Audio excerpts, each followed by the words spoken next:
ozgina qo'rqinchliroq boshlandi. Bu o'zi qiziqarli video. Shuning uchun qiziqarliroq boshlaymiz. Mahmudjon, Mahmud. Bugungi videomizda bu qo'q kallaka. Bu nega Minecraftda bor? Nega buning ismi Herobrine? Buni kim yaratgan? Bu qo'shtimning qizimi degan savollarga javob olamiz. Joylarga yaxshilab o'rnashib olib, yeb ichishga narsalar olib olinglar. Men videoni boshladim.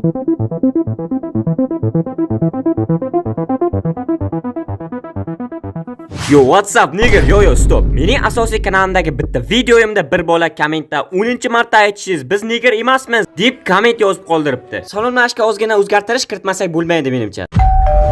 Hello. Yo, what's up oppoqlar? Bugun sizlar bilan mana bu erkak yoki ayolligini aniqlaymiz. Yoki bu amalnicho. Va yana bir yangilik. Shu kanalimizda hali hech qancha video bo'lmay turib 1000 ta obunachi yig'ildi. Buni biz nishonlashimiz kerak. 5 minutdan so'ng. Yo, bu nishonlash yemadi.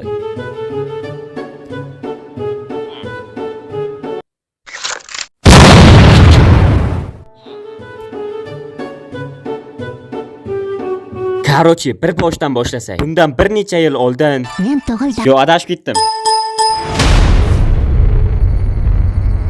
Bu kal nima uchun bu yerda turibdi deysizmi? Agarda shu kal bo'lmaganda sizlar meni ko'rmagan bo'lardinglar. Hayotgancha bu mening dadam emas. 1979-yil. Ko'rgan men bu yilni eslab o'tmadim. Aynan shu yilda mana shu kal tug'ilgan. Bu kal Notch nomi bilan Minecraftda mashhur bo'lgan inson. Bu kalning Minecraftdagi skini mana bu. Ko'rib turganinglar deb buni ko'plab bomish deb o'ylaydi. Ammo shu bomish Minecraftni yaratgan desam nima deysizlar? Yipsan shu gapingga. Kimni loq qilyapsan? Minecraftni meni pochcham yaratgan. Jimgina ko'r gijja. Qayerda to'xtagan edik? Qaytgancha 1979-yil deganimda sizlar mana buni tushunmaylar. Bizga yordam kuchlar kerak. Qo'limdan qon ketyapti, yordam. Meni kiyimim qayerda? Musulib tushdi, bo'ldi. Shundan qon oqyapti, yordam. Bu paytlar ham oddiy kunlar bo'lgan. Bola, eslatib o'taman. 1979-yilda Minecraft yaratilmagan. Bu payt Minecraft yaratuvchisi tug'ilgan. Endi tug'ilganda roddomda Minecraft yaratmaydi-yu. Minecraft esa ilk bor 2011-yilda dunyo yuzini ko'radi. Mening bir YouTube kanali bor do'stim Telegramdan yozib qoldi. Bro, yordamingiz kerak. Men yangi kanal ochdim. Bir ikki qilish kerak. Okay, bu mening do'stimligi uchun men nima dedim? Albatta, stop, adashib ketdim. Albatta, ha dedim. Eski kanallarini sotgan ekanlar, yangi kanal ochibdilar. Endi barcha eng zo'r kontentlar shu kanalda chiqariladi. Sizroq o'tib obuna bo'lib qo'ying. Kanalga kirish esa opisiyaniyada turibdi va kommentda. Kommentga kirib kuk yozuvini bossangiz kanalga kirasiz. Hali kanalda hech qancha video va obunachi yo'q. Kelinglar ularga 1k dan ko'proq obunachi chiqib beramiz. Mana menda hali hech qancha video bo'lmay turib 1k dan ko'payib ketdi. Sizlarga ishonaman, bu kanalni ham 1k dan ko'paytiramiz. O'zimizni temaga qaytsak. Va nihoyat ko'kshim ostidagi Herobrine temasiga ham keldik. Minecraft alfa versiya tarqatilgandan so'ng forumdagi foydalanuvchi Herobrine ko'rganini aytdi. Men Minecraftga kirib bir qancha vaqt avval bir kishilik rejim yaratdim. Bla.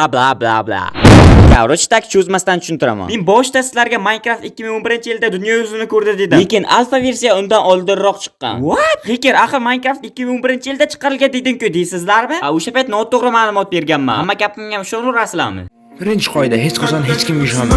Barchasi hazilda, hamma gapim to'g'ri. Qarashtak Minecraft 2011-yilda yaratilgan demadim. 2011-yilda dunyo yuzini ko'rgan dedim. Undan oldin esa Minecraft ishlari olib borilayotgan edi. Shoshma, stop. O'zi nima uchun alfa versiyani gapiryapman? degan savol hozir miyamga kelib qoldi. Birinchi bo'lib Herobrine alfa versiyada ko'rinish bergan. Herobrine'ni ko'rgan birinchi o'yinchi Minecraftga bir kishilik rejimda kirib, daraxt chopayotgan vaqtda orqasidan kimdir yurib o'tganini eshitdi. U boshida sigir deb o'yladi. What? Meni o'ylashimcha mana bunday bo'lgan. Shu daraxt chopib olsak,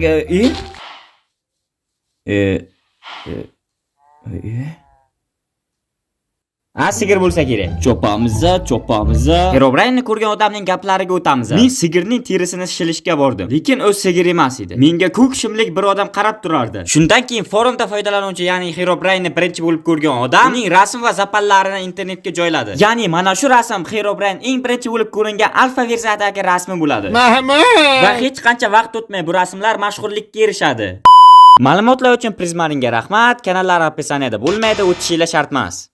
Videoga qaytsak. Va bu Herobrine'ni barcha o'yin yaratilayotgan payt qo'shishgan deb o'ylaydi. Lekin Notch buni tan olmaydi va buni hamma virus kabi ko'rib qoladi. Ya'ni Minecraft o'yiniga bu virus kabi qo'shilib qolgan.